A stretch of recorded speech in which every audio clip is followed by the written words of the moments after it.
দেখো, আমি অনেকদিন ধরেই ভাবতেছিলাম যে ব্যাপারটা তোমাকে কিভাবে বলবো। আসলে আমি আমার আর তোমার মেন্টালিটি ঠিক মেলে না, তো আমি চাচ্ছি না যে রিলেশনশিপটা কন্টিনিউ করি।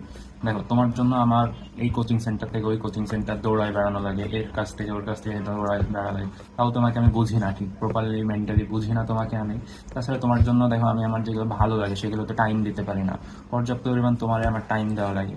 তাছাড়া তোমার পিছনে আমার কত খরচ হয় সবগুলো মানে ভেবে চিন্তে সব দিক আমি আসলে রিলেশনশিপটা কন্টিনিউ করতে যাচ্ছি না। তুমি তোমার মতন থাকো, অন্য কারোর লাইফে দেখো তুমি নিজেকে মানায় নিতে পারো কিনা। আসলে আমার মতে অন্যরাও তোমাকে নিয়ে খুব একটা খুশি না।